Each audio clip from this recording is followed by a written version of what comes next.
Welcome to this phase where we're going to be organizing the document and really setting you up for success. Now that you have the strategy all done, we're going to make sure that it looks as good as it feels. So let's get into the first part of this where we're going to be actually organizing it. How to finalize the document and get it ready before sending it to the client for approval. Why is this even important? Can I just send it out artists? I mean, I guess you could, but we really want to give your carry-all the best chance for approval, and these small little tips and tricks are really going to help and go a long way so that you get 0 revisions. So let's first get the carry-all in the correct order.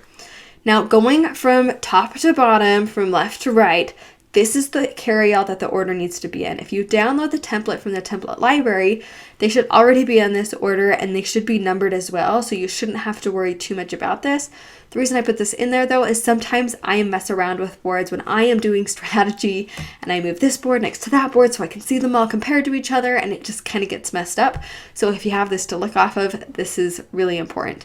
Now you'll also notice that I am building this in a very specific order and I like to group it all together. I start with the base of the brand, which I believe, as you already know now, is the audience. And I like to really talk about the audience first because the audience is really going to carry everything throughout the strategy. We're going to connect everything back to the audience and their solutions and their problems. And so I like to talk about it first. And then we go into the competitor things because we're also going to be mentioning them a lot.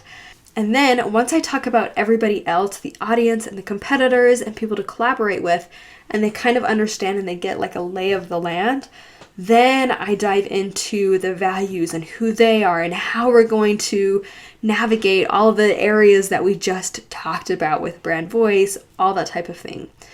Then after I talk about that, I go into the survival gear, which is all of the solutions of connecting both of those things together. How are we going to actually solve the problems and put this into an executable strategy?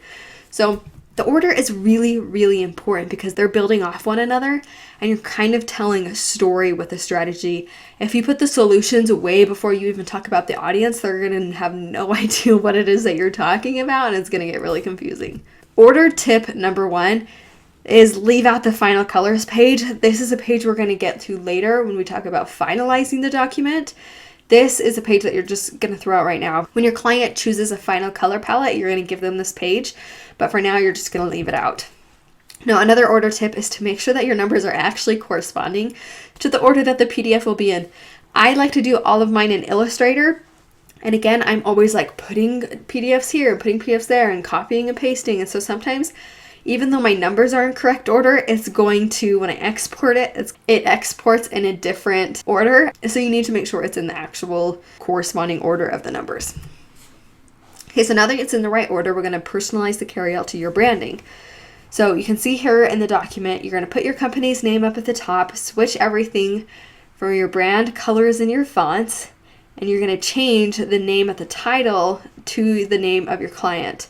And also at the bottom left corner, you're going to insert your logo. And these are the things on the top and at the bottom that I like to keep at every single document so that it feels structured and it feels like it's all flowing and we can kind of keep track of what's going on. Now, I have 2 different title pages. I have one title page for just the overall carry-all, and then I have another title page for each section. I like to differentiate the overall title and then the smaller like subtitle pages because I think it just helps clear things up a little bit more when you differentiate them. Now, lastly, before you are going to export this, I know this should be obvious, and I know you're like, Carly, I've already read through this so many times and this is a huge document, but I need you to read through this entirely so you don't miss anything. Because I promise there's going to be something that you've missed. Whether it's something where you're like, oh, these don't add up. These 2 parts of the strategy are conflicting one another. I need to choose either one or the other. Or if it's just like a missed typo or you're like, ew, this is too vague or too blank. Like you're able to see it all connected together one last time before you send it in the eyes of your client. So just to recap, what you're going to do is you're going to first get the document in order. And then you're going to leave out the final colors page. And you're going to change out the client's name in your name, and you're going to add your own branding to the carry-all template, and you're going to read it through entirely so that you don't miss anything.